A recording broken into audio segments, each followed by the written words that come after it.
Hello, my beautiful people. I'm here on top of the mountain and I found a creek, which I actually knew about for a long time. I just haven't been here in a while, maybe in a year or two. And I'm back and I collected a little bit of water from this creek. And in return, I would like to read a story to the creek and to this beautiful little meadow that I'm sitting on, and to the trees and to the grasses and to Mama Earth and Father Sky. Now, this particular story that I've opened up, because I sometimes randomly open up the book, and the book is Indian Legends of the Pacific Northwest, and it's been put together by Ella E. Clark and printed by University of California Press. I love this book. I keep coming back to it for all the little myths and legends that are so deep and so layered, through which I see the connection to the world that is around us right now. Through these stories, how everything is still interconnected, and how these myths and legends have so much wisdom in that can be applied to the situations of our everyday life. And that said, I opened up randomly on the story of how Coyote helped the people, which is exactly what I just said. This wisdom, I love to see how these wisdoms can be applied to our everyday lives. And it so happens to be that I, once in a while, and I feel it's very cyclical in nature, I come across the energy of Coyote in my path. This energy comes usually through either a situation or a person. And as I perceive the Coyote as a trickster energy. Now, that said, being a trickster does not mean that it doesn't have the right to be, right? It is a part of the balanced environment. But sometimes I do not know how to deal with this trickster energy, because I love all the characters that come across my way, and I understand that they come there for a reason. But the Coyote energy is always the most challenging to deal with, because it's one of those slick ones, right? That the energy itself wants to be good. The energy itself wants to be your friend. The energy itself wants to walk side by side with you, but then it can't help itself, but it tricks you into things without stating its true intention from the very beginning. And that in particular, that is that little shadow there, right, of getting things done without stating from the very beginning, without standing in the truth. It's always that underlying, there's always something underlying. And that trust, when that trust is just even a little bit broken, it is hard, so hard to earn it back. So you know how sometimes people, they ask you something, or when the energy of this divine trickster passes through them, what they do is sometimes they don't even do it without intention, because it's the energy that rules them. But they will use you, which, you know, we all are in a reciprocal relationship. We all need something from each other. And in divine timing, it becomes so easy to give what people need from you, right? Because if you are aligned through divine timing with them, then it's not a chore. Then it becomes just a divine orchestra, an orchestrated scenario, when you come across someone and you just happen to be able to help them. But sometimes that someone is needing help, but they're not telling you that they're needing something from you, and they will do things to get that out of you, to kind of thinking that they're so, wise, and that they're so slick and so awesome that they can trick you into doing what they like. I really don't like that. And sometimes I fail to see it right away, but then when it becomes evident, it's so hard to move on from that, right? All of a sudden, you realize that if it was openly told to you what was needed from you from the beginning, then you wouldn't have needed, that you would have either said yes or no, but because you were tricked into something, it feels bad, right? It feels like you don't want to be there anymore for that person. And for that, I'm always struggling with this trickster energy, because I realize that that's the archetype, that it can't help itself, that it's not designed to tell the truth. It's designed to trick their way into something, into getting something out of you. It's just the way it is.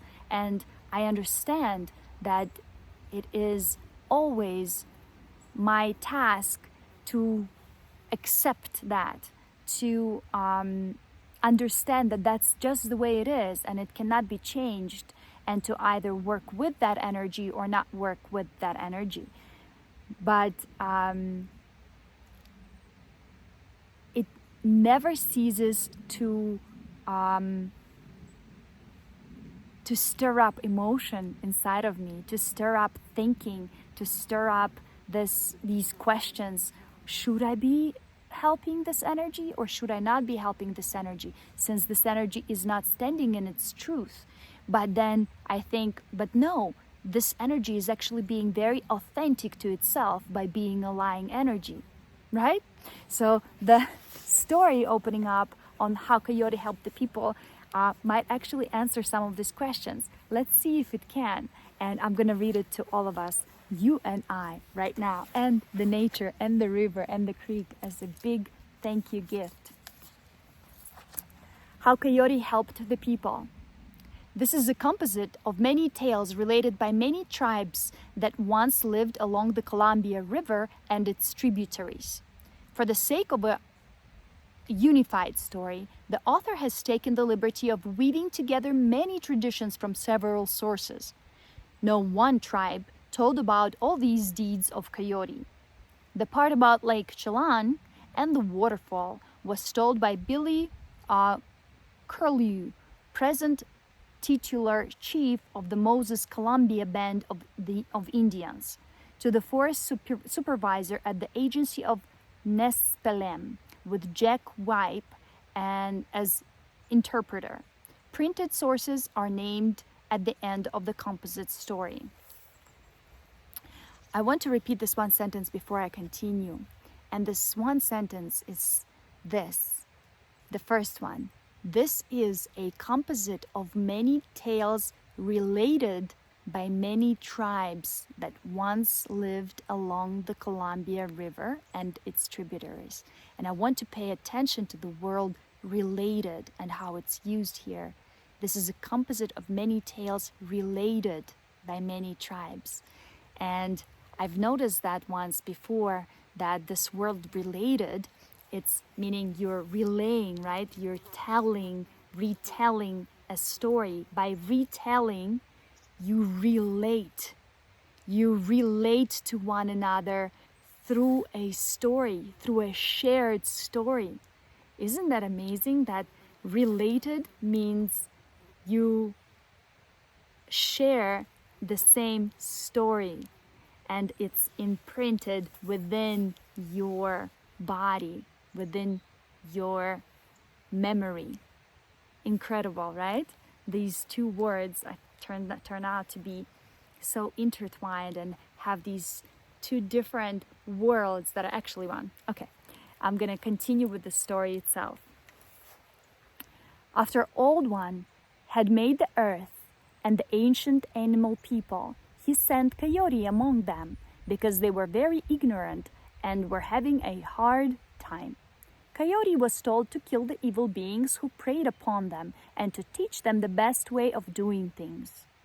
First, he broke down the dam which 5 beaver women had built in the lower Columbia. "It is not right," he said to them, "for you to keep the salmon penned up here. The people further up the river are hungry." Then he changed the beaver women into sandpipers. "You shall forevermore be sandpipers," he said. "You shall always run by the water's edge. You shall never again have control over salmon." By this time, so many salmon had come up from the mouth of Big River that the water was dark with them. Coyote walked along the bank of the river, and the salmon followed him in the water. At all the villages, the animal people were glad to see him and the fish he brought. Their hunger was over. When he came to the Little White Salmon River, he stopped and taught the people how to make a fish trap. He twisted young twigs of hazel brush and hung the trap in the river. Then he showed the people how to dry fish and how to store it for winter use. When he came to the bigger White Salmon River, he showed the people how to spear salmon. He made a spear from the inside bark of a white fir tree and caught the salmon with the pointed end of the spear. "This is how you should do it," said Coyote. Wherever he stopped, he showed the people how to cook fish. They had always eaten it raw. He showed them how to broil salmon by holding it over the fire on sticks, and he showed them how to cook it in a pothole. Along Big River, to this day, there is a round-bottomed hole in the rocks, a hole that people call Coyote's kettle. Coyote put salmon in that hole, poured a little water over it, dropped hot stones into the pothole, and covered everything with green grass to hold the steam. Thus the salmon was steamed until it was tender. I want to try that. Ooh. This is how I'm getting chills inside. This is how you should do it, Coyote told people. Then he and the people had big feast, a feast of salmon cooked in the proper way, the way he explained to them. Coyote said to the animal people along the Big River and along all the streams which flow into it, "Every spring the salmon will come up the river to lay their eggs. Every spring you must have a big feast like this to celebrate the coming of the salmon. Then you will thank the salmon spirits for guiding the fish up the streams to you, and your salmon chief will pray to those spirits to fill your fish traps. During the 5 days of the feast, you must not cut the salmon with a knife, and you must cook it only by roasting it over a fire. If you do as I tell you, you will always have plenty of salmon to eat and to dry for the winter." Then Coyote traveled further up the river, and the salmon followed him. Often, he came to a smaller stream flowing into Big River. Because the people along the Yakima and Wenatchee rivers treated him kindly, he sent the fish up their rivers and promised them that every spring the salmon would return. Where he was treated very kindly, he made the river narrow in one spot. He would make the two banks of a river almost meet, so that there would be a good place for catching salmon. When he came to the animal people along the Chelan River, he said to them, "I will send many salmon up your river if you will give me a nice young girl for my wife." But the Chelan people refused. They thought it was not proper for a young girl to marry anyone as old as Coyote. So Coyote angrily blocked up the canyon with Chelan River with huge rocks and thus made a waterfall. The water dammed up behind the rocks and formed Lake Chelan. The salmon could never get past the waterfall. That is why there are no salmon in Lake Chelan to this day. Coyote made a waterfall in Okanogan River because the girls there refused to marry him. He made a waterfall in the Spokane River because the chief along the upper river would not let him marry any girl among his people. Coyote said to the chiefs along the Okanogan and the Spokane rivers, "I will make falls here. I will make falls so that the salmon cannot get past them, to your people farther up the river." As Coyote traveled up the rivers, he gave names to the streams and the mountains. He killed monsters that were destroying the animal people.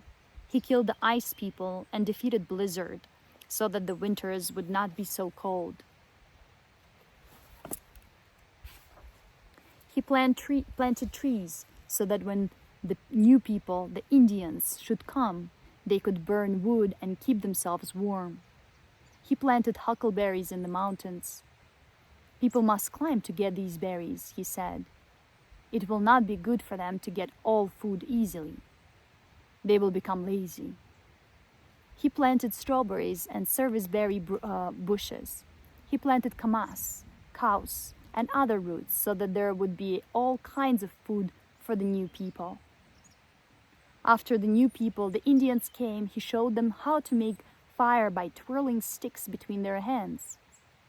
He made a long knife to cut with and an axe to chop with. He peeled bark off a cedar tree and made a cedar bark canoe.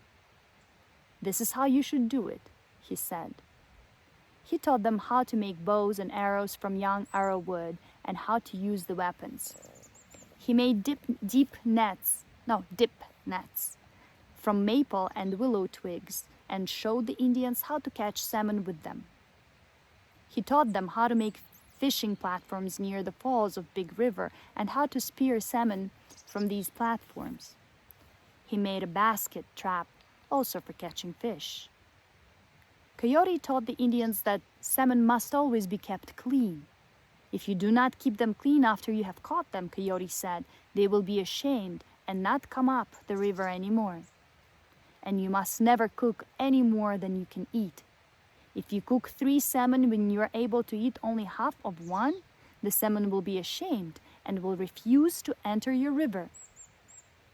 Many times he traveled up and down Big River and its branch rivers, teaching the people many useful things.